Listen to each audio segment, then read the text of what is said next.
Segundo o Banco Central, a inadimplência dos brasileiros nunca esteve tão alta. Um dos motivos para esse recorde negativo seria o crédito facilitado com juros menores.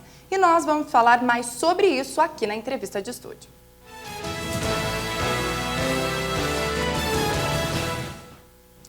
Quem está aqui conosco é o economista Luciano D'Agostini. Luciano, muito obrigado pela presença. Boa tarde. Obrigado. Boa tarde, Eduardo. Boa tarde, Thaís. Boa tarde, Mercosul. Queria começar te perguntando por que a inadimplência, então, está batendo recorde aqui no Brasil? Sim, a inadimplência está batendo recordes no Brasil e provavelmente ainda continuará o seu movimento altista nos próximos meses, porque o Brasil, nos últimos 8 anos, e principalmente após 2008, passou por um boom de crédito com uma taxa de juros relativamente menor do que em períodos anteriores. Vale lembrar que a taxa de juros tem diminuído ao longo desses anos, mas ainda ela está muito alta. Recentemente a gente teve várias reduções também, né? Isso, a gente teve várias reduções e provavelmente o Banco Central, nos próximos períodos, continuará o movimento de queda. O segundo motivo que leva a crer a alta na inadimplência é o forte endividamento das famílias sobre a sua renda real oferida durante o ano. Dados do próprio Banco Central, que começaram a ser monitorados em 2005, mostram que neste período, 2005, 17,8% do total da renda das famílias brasileiras estavam comprometidas com o endividamento do sistema financeiro nacional. 17%? 17%. Hoje, na mesma data que saiu os índices divulgados da inadimplência, saiu também os índices de endividamento das famílias sobre a renda. E hoje está em nível recorde também, próximo a 43%. Ou seja, se você pegar o credit scoring dos bancos, né, que fomentaram esse crédito farto e relativamente mais barato que períodos anteriores, você percebe que as famílias deveriam se endividar em algo em torno de 30% sobre a renda ganha anualmente. E hoje você vê as famílias brasileiras com 43% de endividamento. Então, esse estrangulamento do salário, porque tem que pagar as dívidas contraídas anteriormente e a alta taxa de juros, fizeram agora com que a inadimplência subisse. Então, os próprios bancos têm conhecimento de que as pessoas certamente não conseguiriam quitar essa dívida? Certamente os bancos, eles têm esse procedimento. Que, na verdade, a economia mundial passou por uma crise muito grave, está passando ainda, né? Então, a crise começou com a bolha imobiliária americana e, após 2008, com a queda do Lehman Brothers, você tem uma massa de dinheiro que foi injetado na economia americana e na economia europeia, que foi, em parte, transmitida para os países emergentes. Ou seja, a taxa de câmbio caiu muito nos últimos anos, né? A gente chegou a níveis aí a 1,55 no ano passado, e isso fez com que os bancos brasileiros tomassem crédito fora do país, que é uma operação que a gente chama de carry trade, ou seja, emprestar dinheiro barato, por exemplo, nas economias desenvolvidas e reemprestar esse mesmo dinheiro a uma taxa de juros bem mais alta nos países emergentes, incluindo o Brasil. Aqui tem um fator determinante também que o governo, que é o terceiro item, um ponto fundamental também, que foi importante para o país, é que o governo brasileiro, nos últimos 8 anos, fez um programa para aumentar a massa de trabalhadores para uma classe de renda melhor. Ou seja, você tinha uma massa de trabalhadores numa linha de pobreza ou numa linha de classe média muito baixa, uma classe muito baixa, e elas elevaram sua categoria de renda. E elevando sua categoria de renda, em vez de a população poupar parte das suas rendas, elas foram ao consumo, ou seja, elas entraram num padrão de consumo que o Brasil não tinha antes. E daí a gente tem esses índices agora de inadimplência. Eu queria te perguntar qual que é a consequência a curto, médio e longo prazo dessa, desses mal pagadores, né, vamos dizer assim. Isso, a consequência macroeconômica para o país, vale lembrar que a gente está num período de crise mundial.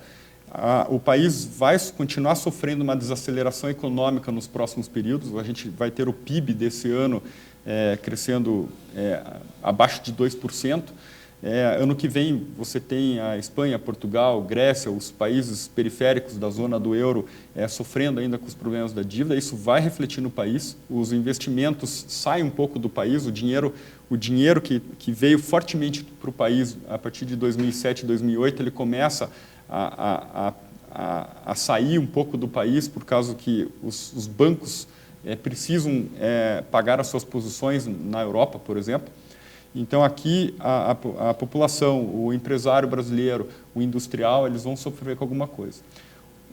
Qual é o ponto fundamental? É a manutenção do emprego. Então, veja que as famílias brasileiras estão endividadas e a economia brasileira está num pleno emprego. 5,8% de desemprego, segundo o IBGE, com endividamento de 43%. Ou seja, então não é a falta de emprego que gerou esse problema. O fundamento principal foi microeconômico, ou seja, as famílias elas não foram educadas para poupar no momento em que tinham um pouco mais de recursos. É diferente poupar e comprar. Uma pessoa que compra um imóvel há 35 anos, por exemplo, que nem no programa Minha Casa, Minha Vida, né, você está injetando um recurso e esse dinheiro, na verdade, é para você morar. Certo? Então, é como se fosse uma dívida boa. Isso seria uma dívida boa. Só que, ao mesmo tempo, aí tem o automóvel. O automóvel, você tem uma taxa de juros maior no automóvel. O automóvel ele se deprecia muito rápido, em pouco tempo você praticamente tem dois automóveis pagos. Inclusive, até a inadimplência aqui, tem informações do próprio Banco Central também para compra de carro, já sobe pelo 17º mês seguido. Isso. Então, é aquela coisa, eu acho que quem não tinha um carro, nunca teve uma casa, isso. Com o crédito facilitado, conseguiu comprar. Isso. O grande problema, Thaís e Eduardo, ouvintes, é que o crédito ele foi facilitado, mas o crédito é muito caro. As famílias acabaram entendendo que a economia estava bem, que o desemprego estava ótimo, né, porque todo mundo está empregado nesse instante, a maioria está empregado nesse instante, e não pensam que no futuro pode existir algum tipo de crise. Só para vocês terem uma ideia, nos modelos de vetores autorregressivos que eu rodo via política monetária, um desemprego que hoje está em 5,8%, se com a crise que vier realmente vai vir, segundo dados do BIS, for para 7% de desemprego, 7,5%, que não é muito, historicamente para o Brasil, 7,5% de desemprego não é muito.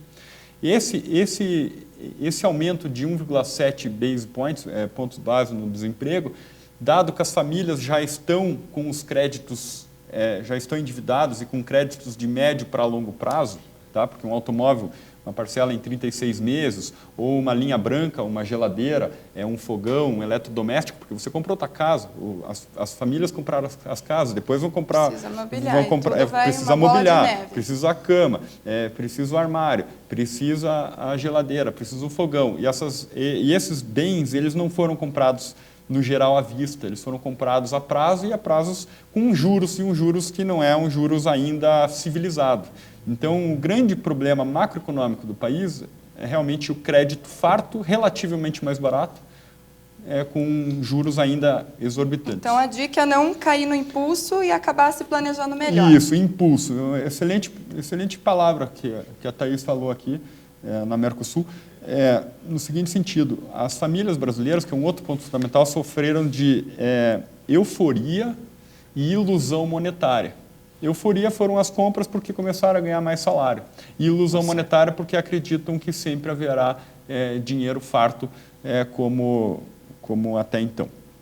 Tá certo, nosso tempo é curto. Queria agradecer a entrevista. Claro. Muito obrigado. Eu agradeço a presteza e espero que tenha sido de bom agrado para todos, independente, porque eu sei que é um tema polêmico, as pessoas às vezes não gostam de comentar sobre isso, mas eu até gostaria de dar uma dica aí para a população que está ouvindo aqui a TV Mercosul, que nesse instante tentem poupar o máximo que podem, tentem se desfazer ou pagar as dívidas do máximo que podem, e os empresários tentem continuar empregando e até, de repente, diminuir a taxa de lucro para manter essa população empregada, porque o Brasil, se não fizer isso, a crise poderá bater nas nossas portas de uma maneira muito mais incisiva do que já tem acontecido.